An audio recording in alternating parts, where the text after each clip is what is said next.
My name is Trisha. Atmosphere, atmosphere, atmosphere, atmosphere, atmosphere. Book lovers, book buyers, book enthusiasts, welcome to Trisha by the Book. I'm Trisha, and in this channel, we're going to talk all about books. I really had an amazing start of the year. I promised myself I'm not going to read anything mediocre, at least at the beginning of the year. And lo and behold, I had such amazing reads. I was thinking 4 stars and above, but I still had some 3 stars here and there. But all in all, an amazing start to the year. And I'm so excited to share those with you. I read a total of 15 books this year. It was a mix of thriller, fantasy, and I also had one historical fiction. I'm going to start with the books that I did not like as much and then moving my way up to my favorite reads of January. Disclaimer here. Reading is very subjective. I may not like something that you may like. It just goes to tell that, art and just reading in general is so abstract. So my first 3-star read in January was The Seven Dials Mystery by Agatha Christie. I believe this is Agatha Christie's lesser-known work. This is actually a second book featuring Superintendent Battle. Mr. Battle was nowhere in the forefront of the story at all. There was another character, which I'll get into it. She actually was in the forefront. She was solving the mysteries. She was on it. She was asking questions while Mr. Battle was just literally in the background, roaming in the lawn. The story begins with a group of friends who have rented out Lady Caterham's estate. They are kind of having a party. One of those friends, Mr. J.R.R, Wade, is really notorious for oversleeping. So what his other friends do is they gather around and then they buy one alarm clock each. So they buy like 7, 8 alarm clocks, and they want to pull a prank on Jerry by putting the alarm clocks in his room at different places so that in the morning those alarm clocks ring at a different time. So next morning the alarm goes off. Jerry doesn't wake up. When the friends try to find what happened, they realize that Jerry will never wake up. Not only Jerry doesn't wake up, but also all the alarm clocks that his friends hid in different places of the room, they were all assembled together, and there were a total of 8 before, and now 1 was missing. Now this death and this alarm clock mystery really stirs up Bundle, Lady Caterham's daughter, in a way that starts unfolding chapter after chapter, and she realizes that there is more to the mystery of Jerry's death and the alarm clocks than she initially thought. Now, that missing clock becomes the first clue in the larger puzzle revolving around the ominous 7 dials. What is 7 dials? Who is 7 dials? Where is 7 dials? Why is 7 dials? You will find out when you read the book. What I liked about it is the FMC Bundle. She's really clever, and I like the fact that, someone who's not a detective or a police officer is actually solving the cases. I really felt that this book was, yes, there were things happening, there were mysteries to be solved, there's death, there's what is 7 dials again, but then there are moments of really funny incidents that I don't know if it was in that era per se, or if Agatha Christie was just one day thinking I'm gonna write a funny mystery novel. But I felt like these two things were really something that was commended. What I didn't like about this was there was a lot of running around in the first half. They were trying to find clues, and it was everywhere. It definitely has a lot of political mystery to it. So it's not just your regular whodunit mystery by Agathas. So then there were a lot of plays in action early part of the book, and I felt that to be a little all over the place. But all in all, I gave this a 3-star. Well, Agatha Christie really does not disappoint. So it's not like I'm not going to read any more of her books. I love her books, and I'm going to read more of. The second book that I gave 3 stars to was Confessions by Kanae Minato. Now, this is a Japanese to English translation. So that is the main reason why I gave it 3 stars. Confessions is one of those layered, chilling novels that grip you from the beginning, which is exactly what she did. The story begins with a middle school teacher, Yuko Moriguchi, who has recently resigned. Now, this is her last day at school. So what she does is she gathers her students all together, and then she starts to just share her feelings. Initially, she starts to tell her students about, her life as a teacher.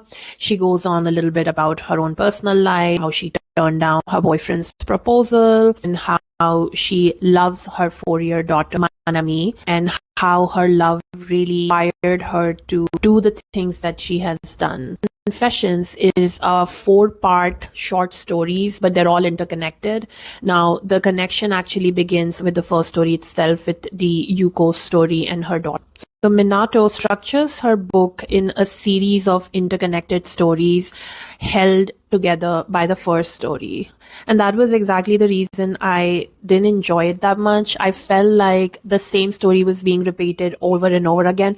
And by the time I reached the third and fourth story, I was just not interested. This is a story about grief. This is a story about revenge. This is a story about mother's love. What I liked about this story was that it was definitely grim. There was a lot of grief. The characters were well woven all through the 4 stories. What I did not like about was, again, and this is not just about confessions, it's about any translated books, like especially from Japanese to English, I feel like when the translation happens, it becomes a little flat. That's where the essence gets lost. Okay, we're going to move on to 4-star reads now. Now, the second book that I read was Kill for Me, Kill for You by Steve Cavanagh, and I gave it 4 stars. It was a really Hitchcockian-inspired stranger on the train trope. And there's another book by Peter Swanson, The Kind Worth Killing. I love that. I gave it a 5 stars. This I gave 4 stars. I took some points off, and I'll tell you when. This story revolves around 2 women, Amanda and Wendy, who have a shattered past and they are grief-stricken. Somehow life just brings them together in a therapy. When meeting in therapy, they bond over their loss, their tragedy, and their really dark motives. Now, one thing leads to another, and then they decide to kill for each other, creating perfect alibis. Now, there is another B story, which is Ruth's story. Now, Ruth lives in a nice brownstone building. She has a loving husband, and she is just enjoying her life. But when a blue-eyed stranger breaks into her house and attacks her really ruthlessly, everything changes in her life. How does Ruth's story come into picture with Amanda and Wendy's? You'll have to find out when you read the book. But I think the entire plot was really nice. What I really liked was the beginning chapter was so good. I think I read the first chapter 3 times to really get a grip on what am I reading? So it was that interesting. The motive was really concrete and there was a realistic reason to. However, what I did not like about it, Ruth story, I felt that it was a little bit of an afterthought in the just to try to merge everything together. I think that could have been panned out a little better and then that's the only reason why I took 1 star out. The beginning and the middle part of the book was really interesting. It was fast paced. However, at the end, it felt a little bit dragged. And again, we were focusing a lot on bringing everything together, their stories together. So it just felt a little haphazard, but in a stretched out way. This book that I'm going to talk about is Atmosphere by Taylor Jenkins Reid. If you're not living under a rock, you know exactly what this book is about. It's everywhere. It's everywhere on my For You page. And so I read it. Okay. I read it. I was late, but I read it finally. And I liked it.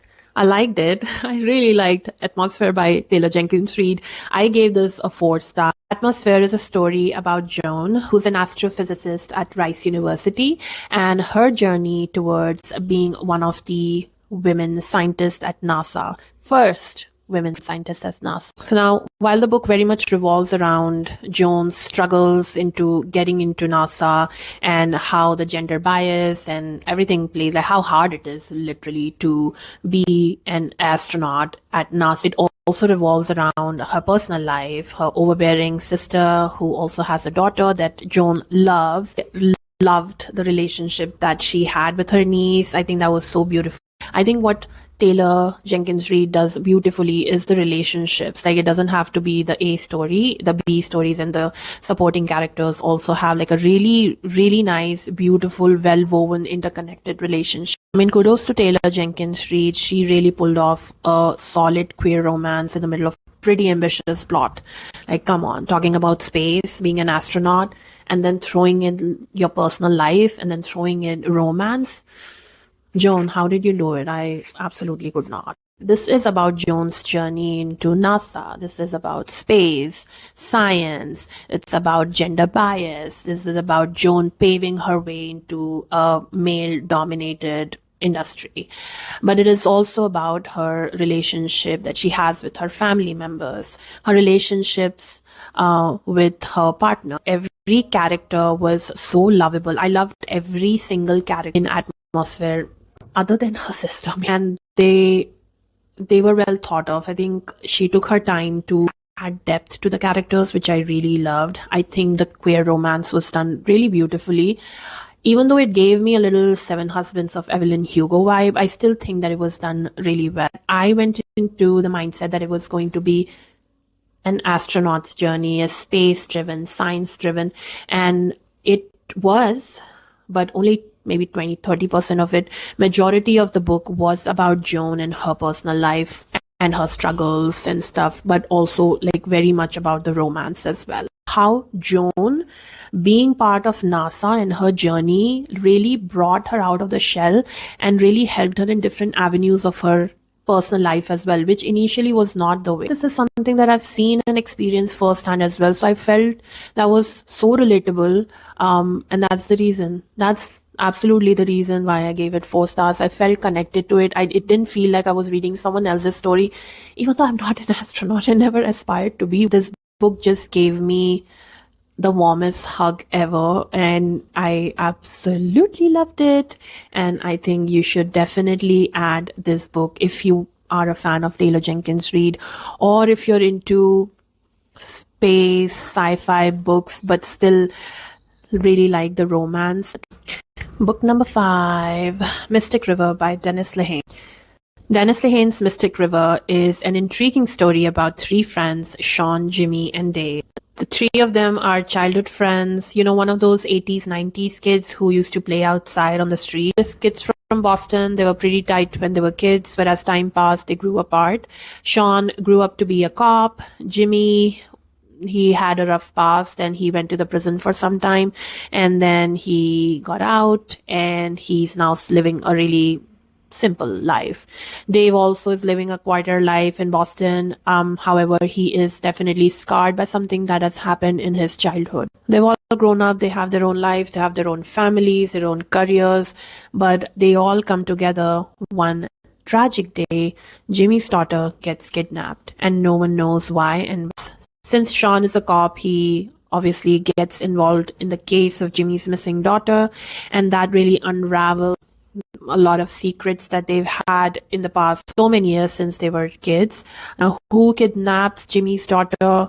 What did Dave struggle with? That's all part of the Mystic River's a mystery.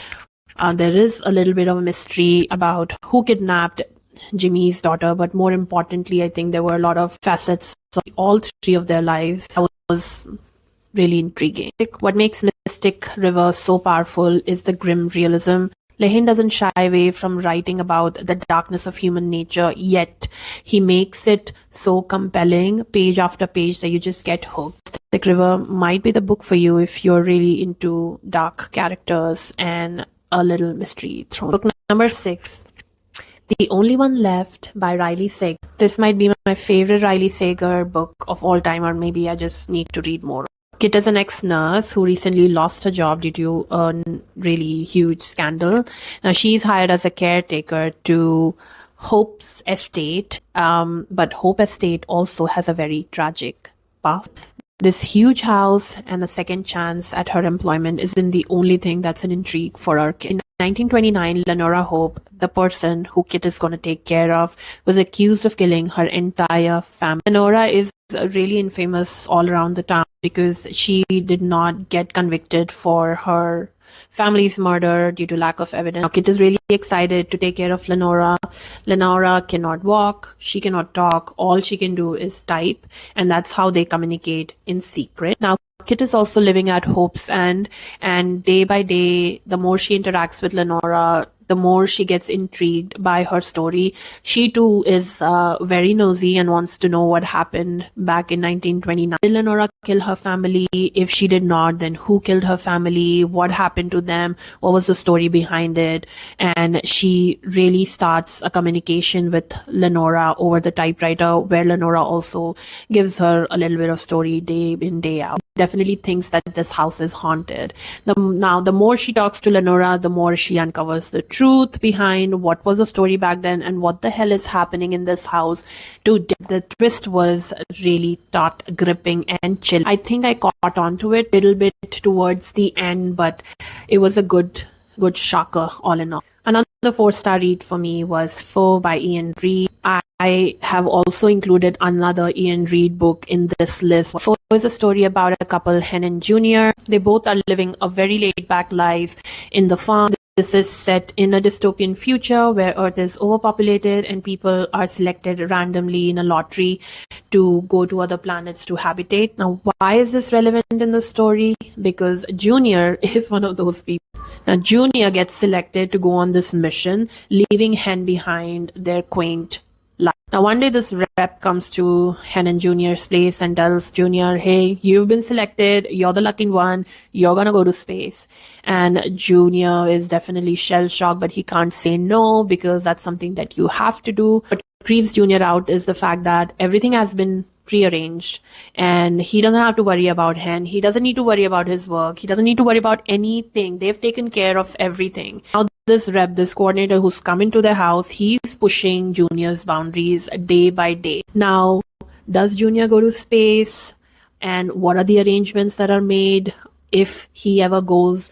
Who is this rep? Who is this middleman coordinator person who's clearly invading their privacy? And how does this story go further into a really nice climax? I can't spoil that for you, but I will tell you this, Iain Reid just does the most amazing psychological thriller ever. Like, I have had jaw-dropping moments. And I thought when I was reading, I had it. Like, I knew what was going on in this book. And I thought, yes, I know what's happening, but I'll still read it. Yeah, I did not.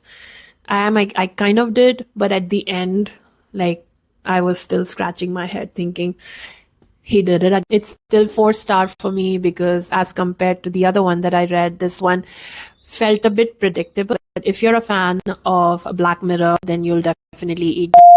Chip the glasses and crack the plates, blend the knives and bend the forks. That's what Bilbo Baggins hates. Smash the bottles and burn the corks. Okay, we're going legend level today. The Hobbit by the Goliath of fantasy, J.R.R. Tolkien. This is a prologue to the Lord of the Rings trilogy. I've been really getting into fantasy and I don't know why I did not read the OG of all fantasy. 2026 is going to be the year for me, and I started off with The Hobbit. It's a prequel to the Middle-earth saga, the Lord of the Rings trilogy, and I thought I will get to know a little bit about the world, about Mr. Bilbo Baggins, about different kinds of people that are in this universe. The Hobbit revolves around Bilbo Baggins, who is a hobbit, and they like to live a quiet life. They like to eat a lot, and they like to drink and dance and just chill. Why am I not? Bilbo Baggins is an aloof hobbit. He just wants to chill by the house, eat, drink, and just mind his own business. One day, Gandalf the wizard visits Bilbo Baggins' house, and he brings a few dwarfs with him, and he compels Bilbo Baggins to go on this epic journey to find a hidden lost treasure which is buried under this legendary dragon called Smaug, who has also taken over the dwarves', I think specifically Thorin, his ancestral village. This entire book is about journey after journey, adventure after adventure. It really read like a children's book. I wouldn't call it juvenile, but I think the story was really simple. And the amount of songs this book has is so funny, but it's really funny to read those songs as well. It has some illustrations as well. It has a lot of riddles. but it hell has a lot of songs in it. I gave this a 4-star, but I'm so excited to get into more of the Lord of the Rings. Last 4-star read I had was Alice Feeney's Rock, Paper, Scissors. I was really late to the party, I know. Rock, Paper, Scissors follows Adam and Amelia, a married couple whose relationship has been strained. Hoping to rekindle their marriage, they win a weekend getaway at a nice Scottish retreat in the Highlands. Now, Adam has a condition, and I'm not even going to tell you what the condition was, where Adam cannot recognize faces. Like, he can't even recognize his wife's face. If in a crowded room, his wife would be there, he would not recognize her just by looking at her. Adam and Amelia, they're trying to enjoy their time in the retreat that they won, but something creepy just keeps happening to them. Like, their dog disappears, they try to find the dog, and little by little, like, things just starts unraveling more and more. It all comes into picture now. Why Adam and Amelia are having such a hard time at the retreat. They were going to go have fun there, but they were not. It seems like there's an unknown presence in the chapel where they're staying. I really like the ending. I think they did ending really well. Had a really nice time reading Rock, Paper, Scissors by Alice Feeney. Now it's time to move on to my favorite section, my top 3 5-star reads of January. I'm so excited. My first 5-star read for January was Iain Reid's I'm Thinking of Ending Things. Oh my God, my mind was blown. I was so surprised reading this book. Iain Reid is becoming one of my favorite authors for psychological thrillers of all time. This book entails a story about a couple, Jake and his girlfriend. The girlfriend has no name because the entire story is from the perspective of the girlfriend. So the girlfriend is going on a nice little journey with her boyfriend to Jake's parents' house up in the farm. And while she's on the road trip with him, she's thinking of ending things. There are a few pit stops in this road trip, this journey. You have, the parents' house. There's a scene in the parents' house. There are other few little stops here and there. But majority of the time, it's Jake and his girlfriend in the car and the inner monologue happening inside his girlfriend's mind. Now, early on, I thought I knew what the author was doing. I thought Iain Reid trying to be so clever. You had this whole I'm thinking of ending things. Of course, it's more than what I'm thinking. Little did I know that the ending is gonna be the most climactic, the most twisty, and the most jaw-dropping, shooketh ending I have ever read. There's this one page in the book, almost at the end, when the actual twist happens. When I read it, I had goosebumps. I stopped everything that I was doing.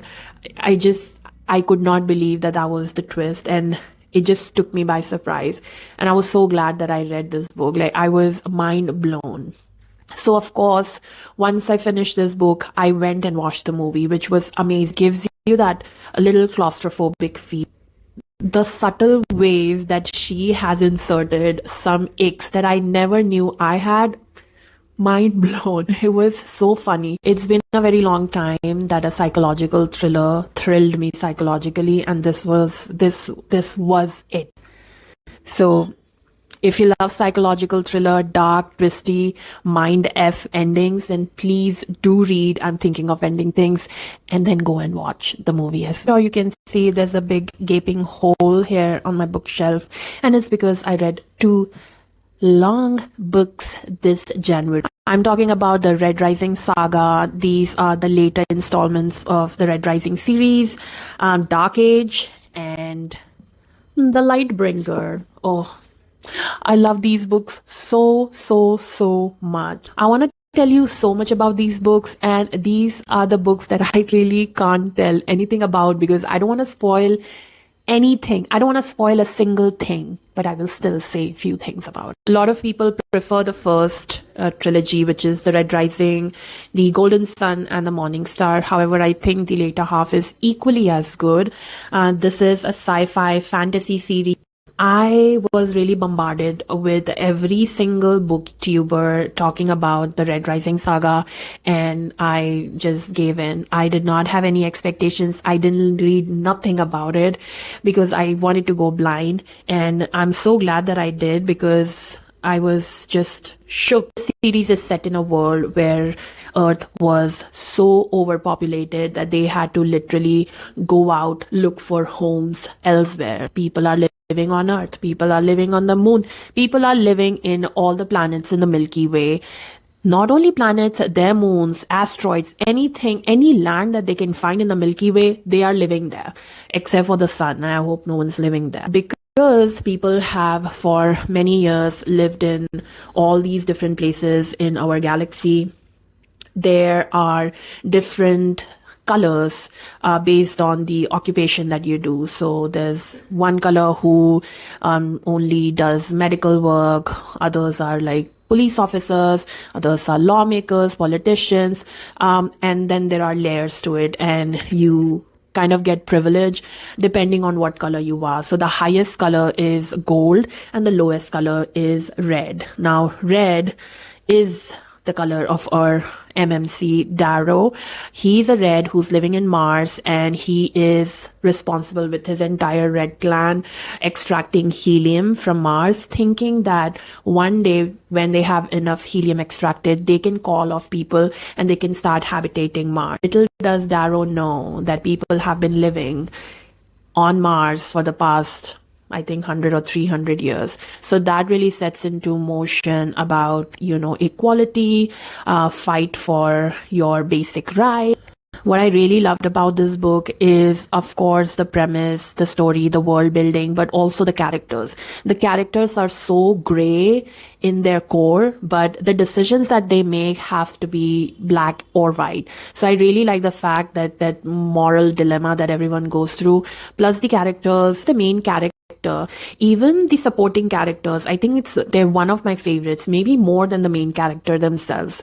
So I really can't stop yapping about these books. I'm telling everyone that I know, read this, read this, read this, and I'm just going crazy cuckoos recommending this book, and I'm going to recommend them to you too. So if you really like sci-fi, space, fantasy,